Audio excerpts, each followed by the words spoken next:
Well, this was like 1996, so this was in the very infancy of the internet. So I started with a brick and mortar store, which I Mhm. had for like 2 years before the internet really became, something that people were using. So in 98, I put the website up and then mostly as an informational site at that point. Probably in 99 is when I started to add some e-commerce to it. And then eventually, most of my sales were online. Welcome to the Winning E-commerce Experience Show. And now your host, Sharam Anver. Hey guys, today we have the owner of a site for sport eyes, Shannon Knight. Great to have you on the show. Hi, So I thanks. was looking you up, and you have a very interesting story. I mean, a lot of these startups, whenever you read these guides, they usually say, "Forget about a business plan. Just go out and do it. Go out and sell." But you founded this through your college professor actually read your business plan and thought it was so good that he said, "If you do this, I'll fund you." Is that right? Yeah, I was working for an eye doctor in college and would, flip through the magazines there. And I saw that the sports eyewear niche was just becoming, more and more popular. There was more and more articles every month about them and more products becoming available. And so I had an entrepreneurship class in college and I just had to come up with a project for it. And so I kind of just came up with, this business as a plan for my college project. And so I wrote a whole business plan in my entrepreneur class about it. And my professor was very impressed by it. And he said, you should do this. I will give you all the money to get you started. And I was going to be a lawyer. So somehow I got talked into doing this business. My parents ended up giving me the money. So my professor didn't need to do that. But that's kind of how my career changed direction in college. And now you're an entrepreneur, and you told me that you actually own multiple businesses. So I guess you never looked back and never really thought back about being a lawyer, Yeah, nope. huh? I'm kind of thankful I'm not one because I have friends who are lawyers who are very miserable. So Yeah, it's especially with this current, thing that must not be named because I've heard it mentioned way too many times that I care for. But I guess people are really reevaluating their lives a little bit. And entrepreneurship is suddenly becoming this thing which I, I would say more people than in the recent past that I can think of are seriously considering now, right? yeah, And it's tough though too. So it's got its drawbacks. it does, and it's probably one of those things which gets a bit oversold, where you see these very really nice, movies, like Social Network, and you see how Mark Zuckerberg built Facebook, and there's so many like stuff in the media that really idolizes, but it really hides that element of it, like just talking founder to founder, that there's a lot of work that goes behind it before you get to that pinnacle, right? And hopefully Yeah. we can share some of that struggle a little bit today, not to discourage anyone, but I think it's just much better to give you maybe a little bit more tools for everyone listening to say, like, hey, here's how you can make it work. So tell us about that early story. Like I think I mean, obviously, when you're starting a business, I think it's really cool that you identified with a product that you felt that you could actually get behind, right? And you secured the funding. So none of those things are areas that we can really help with. So hopefully, somebody, like everyone listening in, already has a pretty good idea that, hey, this is the product I want, and I've done my finances, and I think I can kind of survive in this business for X months. What next? Like, what did you do to get started? How did you get started? Well, this was like 1996, so this was in the very infancy of the internet. So I started with a brick and mortar store, which I had for like 2 years before the internet really became, something that people were using. So in 98, I put the website up, and then mostly as an informational site at that point. Probably in 99 is when I started to add some e-commerce to it. And then eventually, most of my sales were online. So I, scaled back the brick and mortar store. I've moved my brick and mortar store probably like 5 times now, just because if rents change or whatever, I didn't need the high traffic brick and mortar store anymore. I didn't have to pay super high rent to be on, I used to be on the waterfront downtown Portland, and I didn't need to pay for that fancy space anymore when I was doing more e-commerce. So probably the last 10 years has been predominantly e-commerce. And would you say that I mean, you've literally seen e-commerce from its infancy, right? I mean, the late 90s was when you had the dot-com bubble, and so I think it's fair to say you've really seen it all. But one of the fascinating things about e-commerce is that it keeps reinventing itself in a way, right? Like things are constantly changing, so it's almost. Do you think it's fair to say that the fact that you started so earlier on isn't as much of an advantage for, say, someone who started in, I don't know, 2010, when maybe the climate is already like so different? Yeah, I mean, the advantage is from an SEO standpoint with my Google ranking, because my site is so old, is the biggest advantage. But I've had archaic software that I've had to keep continuing to upgrade, and it's always a hassle to re-platform into the newer software, especially when you have 2,000 products like I have. It's a lot to kind of move over and reconfigure, and so that part has been a challenge. If I had to start over again, in 2010, I probably would have put my website on a different platform. So versus being stuck on where I'm at, where I leave it because it's too much of a hassle to switch it. Right. And it works. So why? It works. It works. Yeah. Yeah. It's like the whole. For the most part. I've had some issues lately. Who doesn't? Honestly, like I think it's. I mean, just getting started on this podcast, we had some issues with the sound, right? So I mean, technology just never really wants to be. I mean, it says it's our friend, but is it? So, what would you? I mean, you with all that sort of, I'd say wealth of experience, you just talked about platforms, and I think that's a very big decision as well. What do you think are the maybe, let's say, key success factors, like what you think are the most important things that you feel a modern e-commerce business should be focusing on and be really good at today?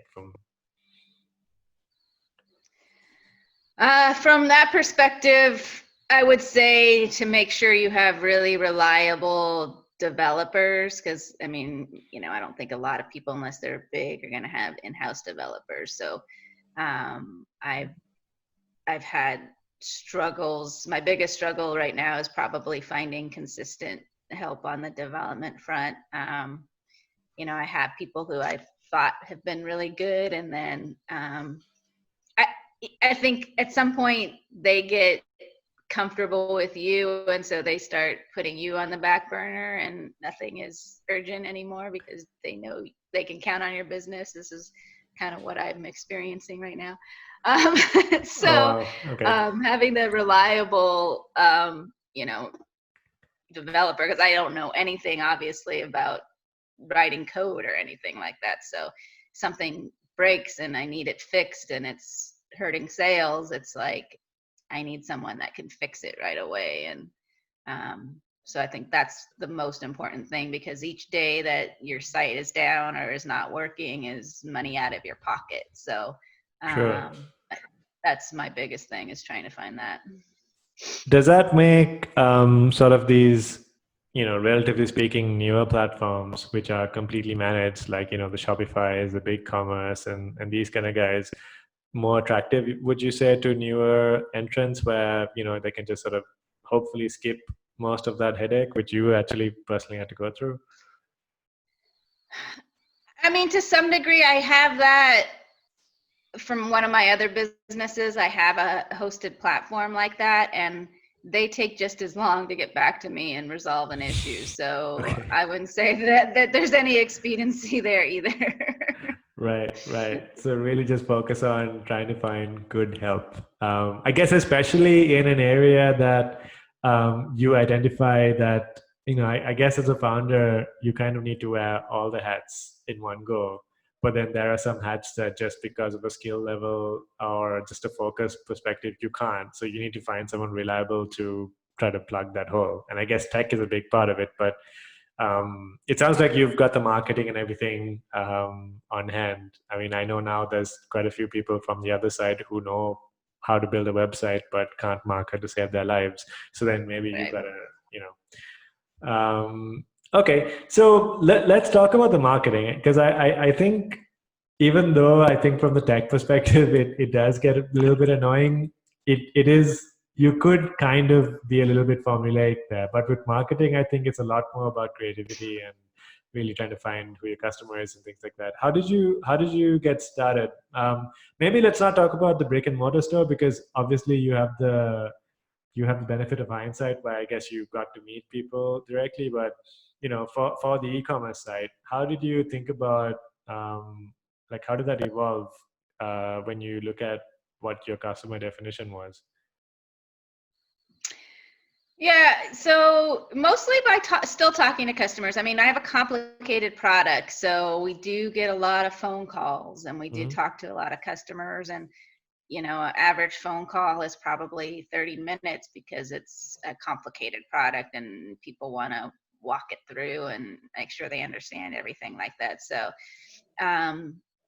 for a long time, I was taking most of the phone calls, because part of the issue with the product is it is complicated and there's so much to know, and especially if you're just with the prescription stuff. So even if I hired an optician who has all the prescription background, they don't have training usually in your normal coursework for opticianry that is the sports related. So it's all training, this all the sports part of the stuff. So I mostly just took phone calls for 15 years, probably, just because it was just easier for me to just talk to the customer than try to train my employees to know everything I know. Right. And so that's how I developed, what products people were looking for, how to break down because the website's changed substantially over the course of time. And that was mostly just from talking to customers and saying that, they were like, well, where do I find this? Where do I find that? And so understanding that these are the things that they wanted to sort, be able to sort the website by to find stuff. And so that's just hands-on market research kind of stuff. I do have a degree in marketing, but I'm not the most creative person. So I have relied on outsourcing a lot of my marketing to people who are a little more creative than I am. And so that has helped too, just to have a different perspective on, I don't know everything. So having someone else, look at stuff and let me tell them, this is who my customer is, create something you think that they would like, has been helpful too. And I think that's a great perspective to even start off with on your journey, right? Because if you can say, I don't know everything, that gives you so much scope to ask for help. And maybe that's one of like those hidden sort of advice from which I got from what you just said, that don't be afraid to ask for help when you need it, because you can't solve everything. And maybe if you know someone who can do a better job than you, then why not? Yeah, And that I've learned over the years, because I will say in the beginning, especially when I was 21 and started this business, I really thought I knew everything. And my parents would try to help me, and I'm like, I have the degree in marketing. You guys don't know what you're talking about. So it's definitely an arc that started where, I thought I knew everything. And then over time, you learn that you don't know everything. Yeah, I think we learn the best when we're a little bit vulnerable and a little bit humbled, right? Like if I guess it's so easy to hear this advice from people, but I think the only time it really gets burned in is when you get burnt. You do have to go through your form of struggle, and then you come out on top, and you'll be like, okay, that's great, right? Yeah. But just coming back to that market research thing, I think you were able to, I mean, I'd say do well, even outsourcing with the outsourcing marketing, because I guess when you outsourced it, you had the luxury of knowing your customer really well. Because they were speaking to you for 30 minutes, you could tell whoever you were working with, listen, like these are the challenges that they have. And I think that's a huge ingredient to be successful with marketing, because you could directly tell them that this is what people are doing. Would you advise people to try to build something similar on their sites, where even if the product isn't something that's too complicated, that they find a way to get the customer to talk to them in the early days? Or maybe are there any other ways that you could suggest, because it seems so important?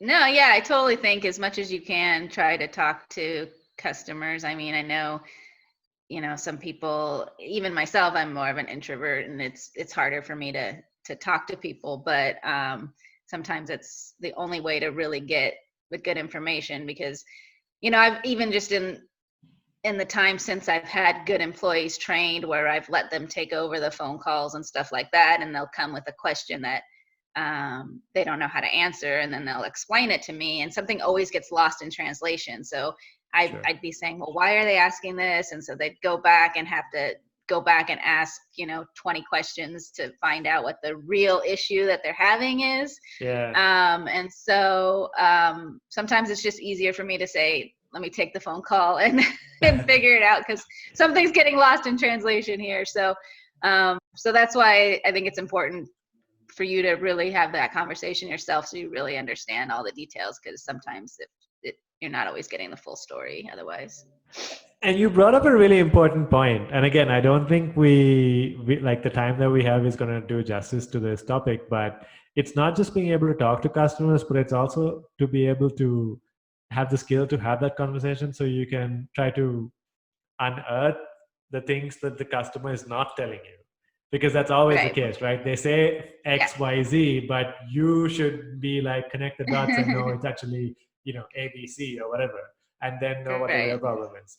And so I don't know if there's any like tips you have on that, but maybe it makes sense, like if you could tell the viewers like what your experience with that has been, because that seems to be like that a really big part of being successful, where you can identify that, because customers rarely tell you what actually needs to be done, right?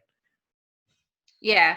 So I mean, I've experienced it a lot under this COVID thing, where I've been getting customers buying a lot of swim goggles as a way to want to seal out everything, because they think that if I seal out everything like a swim goggle, I won't, the virus won't get in my eyes. And so on the surface, I see them calling up and ordering swim goggles, and then they're asking all the questions, and I just like, your questions don't really make sense with what you're asking, right? So so I usually, my biggest thing is just bottom line, like, what are you actually trying to use these for? Because most of the time they start with, in their mind, what they think they want for a product, but it's not really the best thing for them. And so if I just start off saying, okay, what are you actually using this for? And they're telling me that they're using this for COVID. I'm like, well, if you do a swim goggle, above water, it's just going to fog. So you need ventilation. And then I have to go through the whole thing of why they don't think they need ventilation. And I have to explain why they do need ventilation. So yeah, it's mostly just understanding that core thing of what are you actually using it for. And then we can get creative around it. Because I get these random questions where, yes, we mostly sell sports eyewear, but sometimes we get people buying goggles to cut onions with because it makes them cry. Like, we get random things sometimes where we've got to try to figure out a solution for somebody where it's not a typical problem, and it's just understanding the biggest thing that the most important thing that they need them for, and then go from there. And I guess you also need to be a little bit careful with how you phrase these things to get them to open up, right? Because, you were talking about 21-year-old you telling your parents that you know exactly what to do, you've got a marketing degree. And I can imagine that, people pick up the phone, they also got a very similar mindset that, like, you know what, you don't need to do everything. I'm convinced that these goggles are going to help me beat the virus. So just tell me how to get my damn goggles, right? So exactly. So you've got Some people do get really mad at me sometimes. Like, I'm trying to help you. So how do you manage that? Like, what do you because, the reason I'm asking is it's so easy to say go talk to your customers, but I find that it's really always in the details, right? So when people are being kind of confrontational like that, what are things that you've learned or you found works well to get them to calm down and, like, really tell you what they mean? Well, the easiest thing to do is say, okay, if that's what you want, we can sell it to you, but just understand that you get it and you might be unhappy with it because it's not going to work the way. So you can either trust that at this point, 24 years experience of doing this, that I know what I'm talking about, or that you can, decide that you think what's going to work for you better. And I just give them that choice. I'm like, it's up to you. If that's what you think you want to do, then I'm happy to sell you that product, but I just don't think it's going to work the way that you are wanting it to. So I think that's good, because you're really giving back. You're basically giving them back control, which is what they're asking for in the first place. And you're saying it's your choice, and then I guess it makes people think a little bit more. And usually they come back, because I did have that one guy who just was like, I really want the swim goggles. He's jogging during COVID, and he really wanted the swim goggles because he wanted everything sealed out. And then he had them for a week. It called and said, they're fogging up, and this isn't really what I wanted. So it gives me some validation that, hey, I know what I'm talking about, but you wanted to take that chance. So and then do you have to bite your lip a little bit to stop saying I told you so, or is that yeah, a little bit, yeah. And I'm like, that's fine. Yeah, we can remake him. So we remade him to something better for him, and he was much happier. So I mean, I think that's great. Like, I think that's really good advice. Talk to your customers, and obviously there's so many ways to do it. I know nowadays people are doing a lot of live chat on their sites.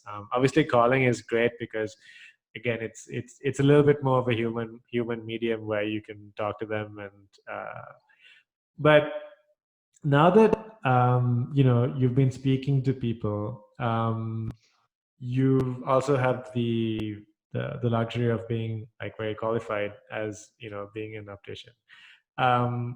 How do you translate what you learn about what the customer wants to marketing? Maybe just talk us through either stuff you worked on yourself or when you've talked to agencies.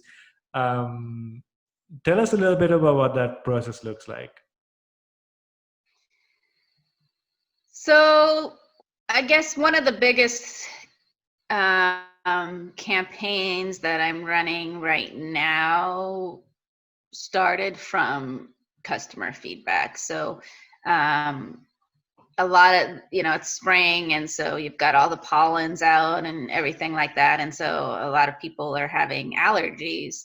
Mm-hmm. And so I was just getting a lot of customers calling about, how to protect their eyes from allergies. And, I had a guy just a couple of weeks ago that just only is wearing them to mow his lawn because that's the only time that his eyes get irritated. So, Right. you know, so I just kind of noticed this trend that people are asking for that. And so I created a whole marketing plan just around advertising allergy goggles, basically. So they're just sunglasses that have like a foam seal on them that seals out all the allergens and stuff like that. And so just based on customer demand, you know, customers are asking for this, and so let's create a marketing ad campaign just focusing on this one little niche part of the segment. I mean, that the whole thing, I started the business based on this niche, right? So I'm very about niche marketing and finding just that one little small segment of the population that I can target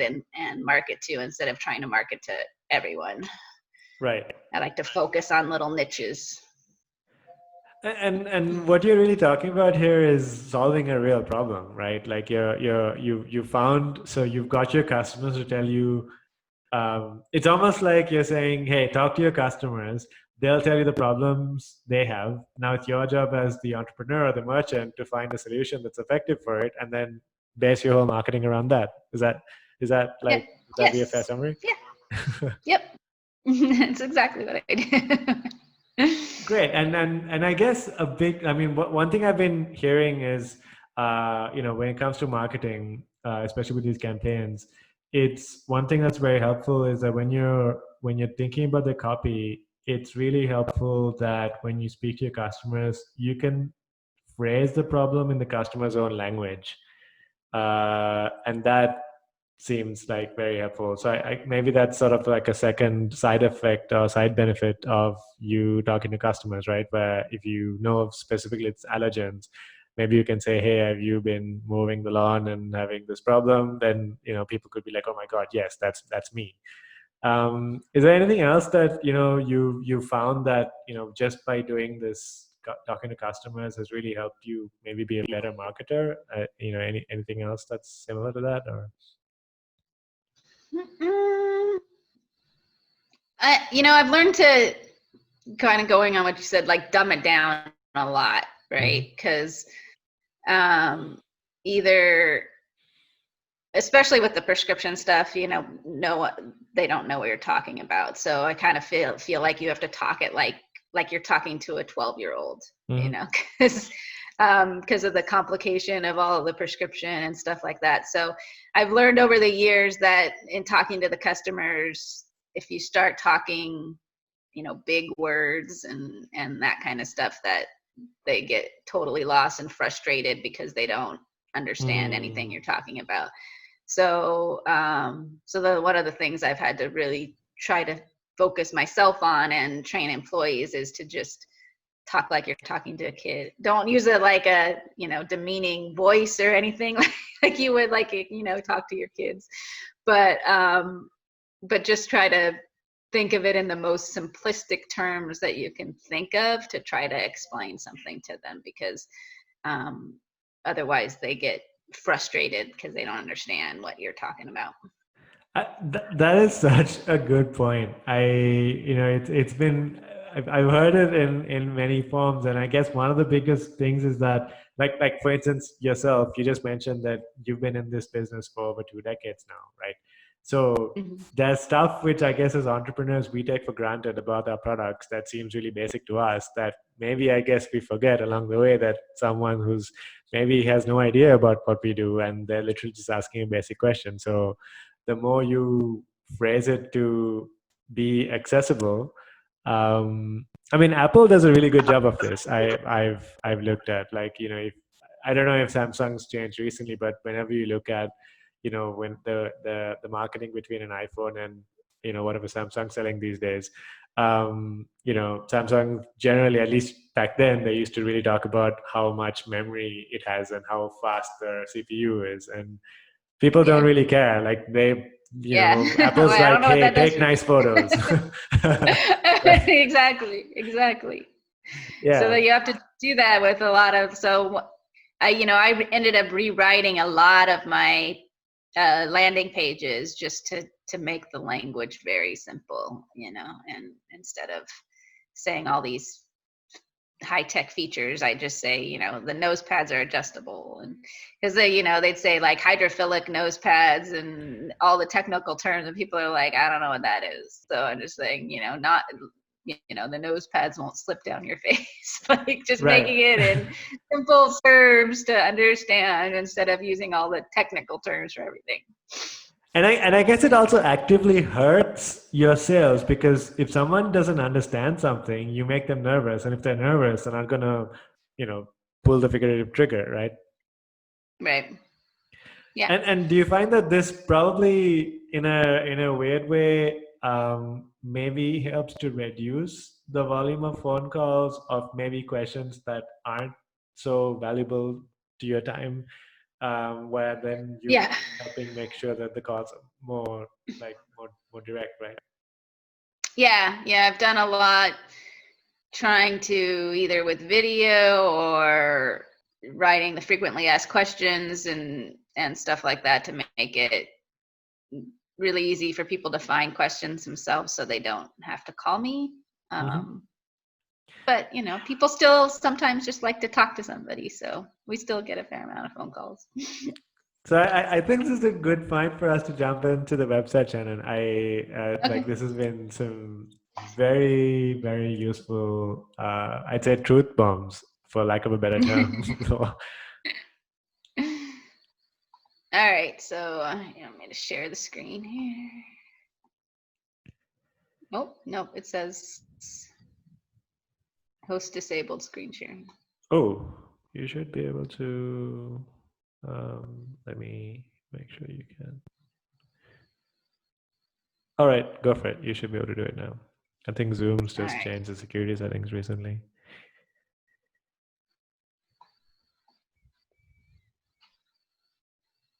All right, are you seeing it? Yep, it's just starting. There we go.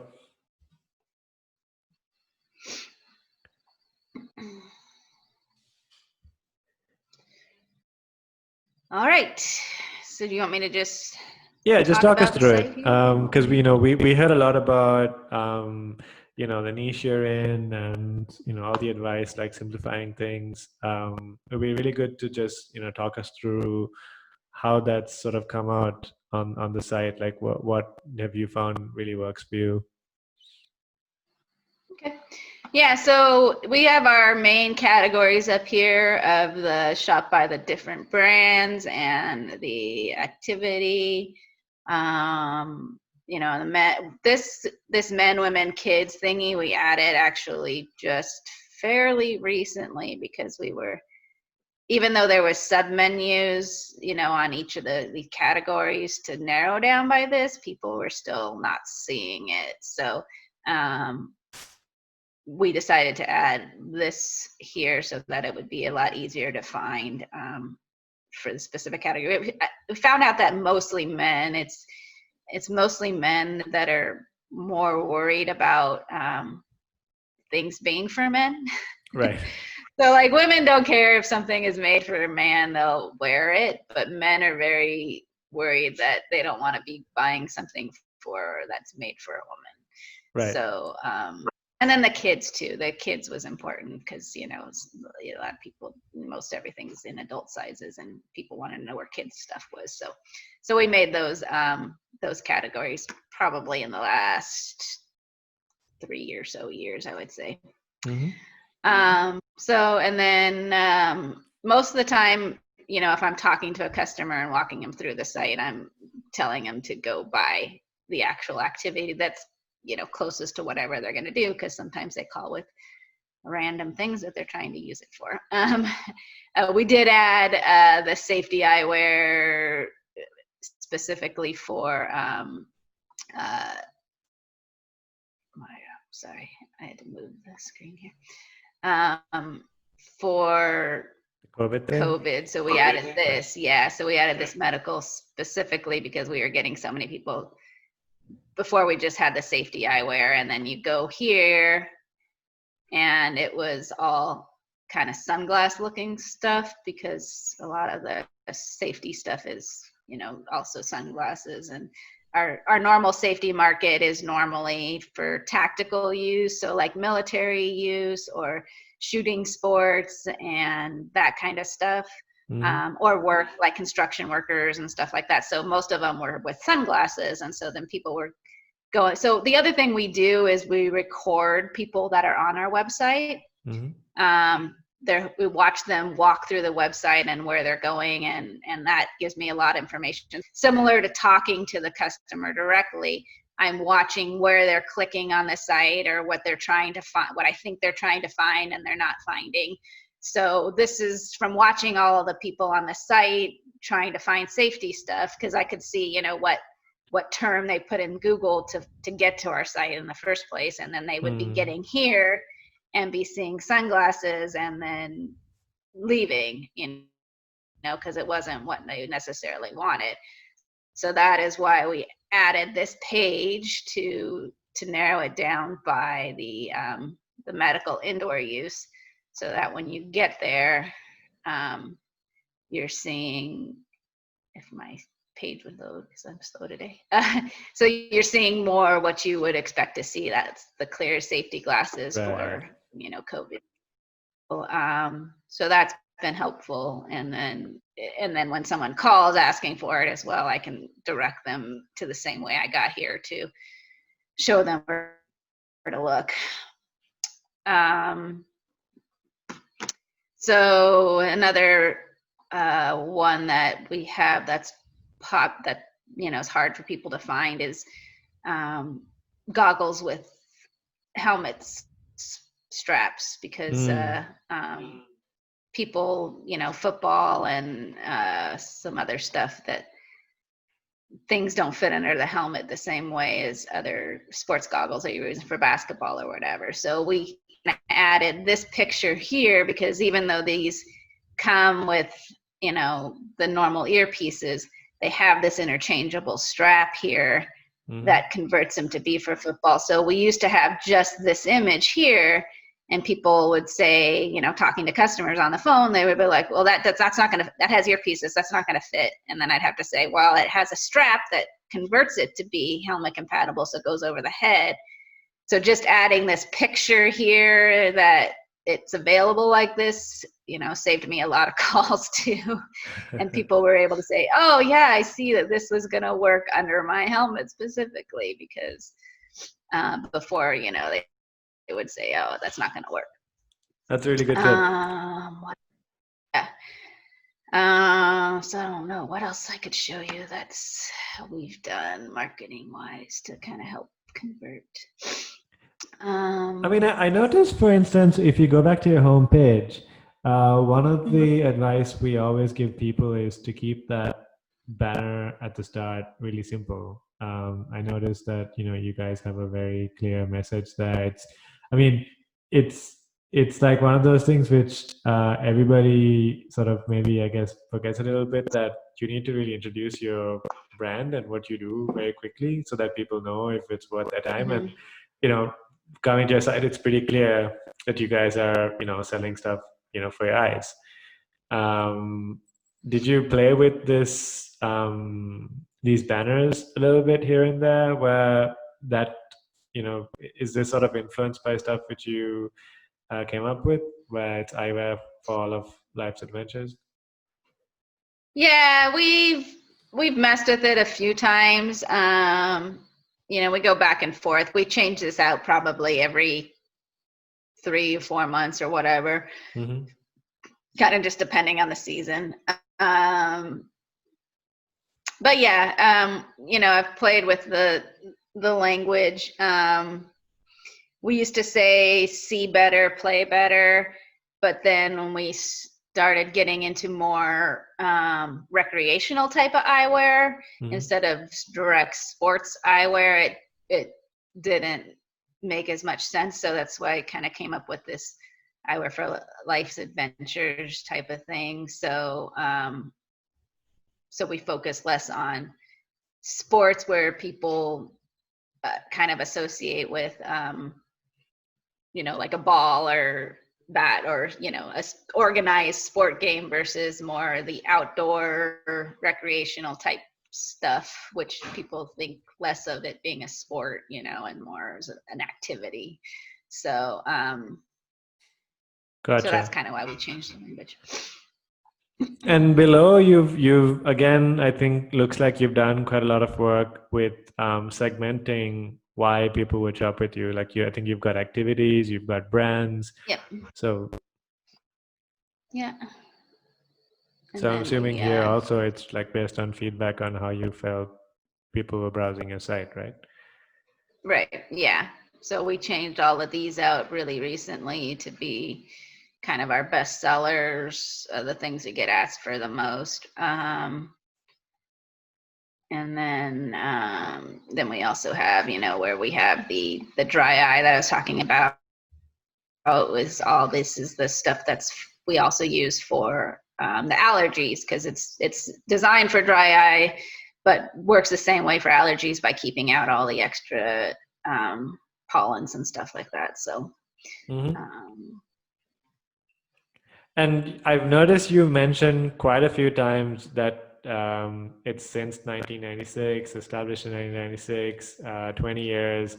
Would this be sort of like figure out, I'm just trying to convert that to sort of like a bit of an advice, which is like figure out what makes you different and what's your most special feature, and then make sure to mention it multiple times on your site. Yeah, I think trust is always a big thing. Before we put this all over the site, we were always getting asked, like, well, how do I know you're a legitimate company, and that kind of stuff.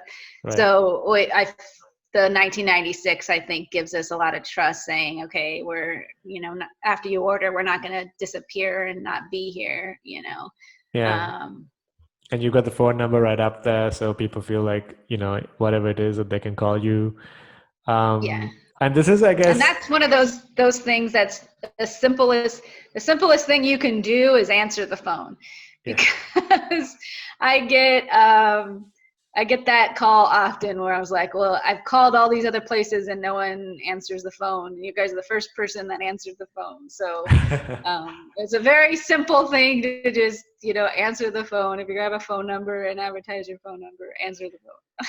And when you're small, it's great, right? You just put your phone number. It's okay. People will call you, and they could be potential customers, and you can talk to them. I think that's already like something which everyone can do. Well, thanks, Shannon.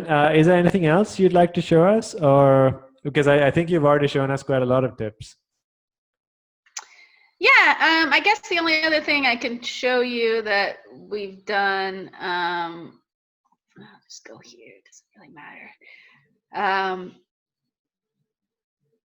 is all these filter by things that have helped a lot too. Right. So, people can filter by only what's available prescription, and then we went as far as, and sizing is another big one but we actually have this that helps our customers specifically a lot, because people with high prescriptions usually have a really hard time finding frames that'll fit, that'll work with their prescription. So we added this probably maybe 5 years ago, that you can narrow everything down by the actual prescription range that you have.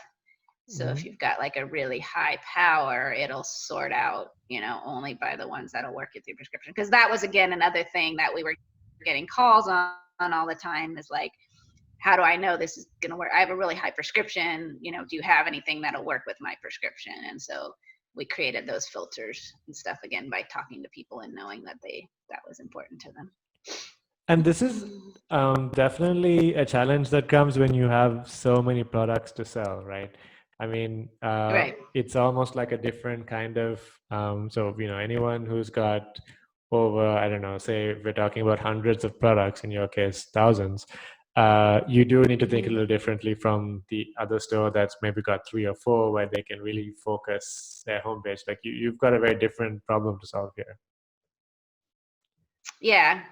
Like my other business, we only have like 30 products, so we don't have any of these kind of filters, because it doesn't make any sense. But there's only, we have the categories, and in each category there's like 5 things, so we don't need to have any filters. But yeah, when you have a lot of products, it's always that challenge, because we hear from customers that you have too many options. you know.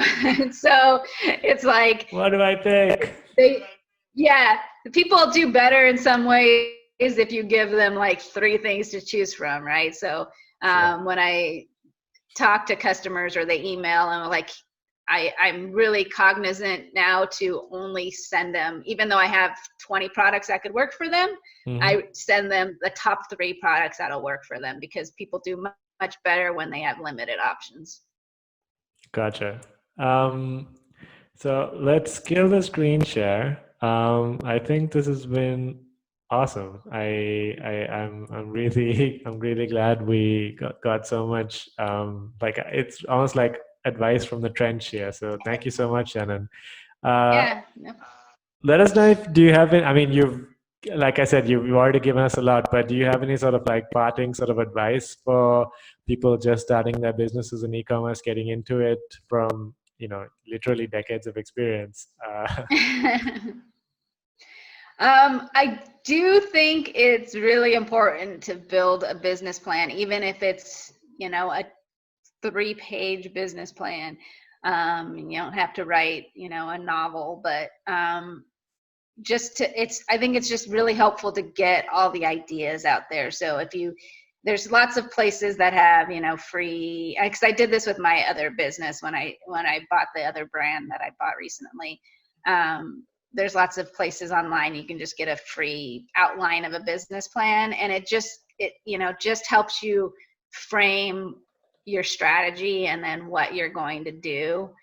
Think about your strengths, your SWOT, your strengths, opportunities, your competition, who they are, how you're going to differentiate yourself from your competition.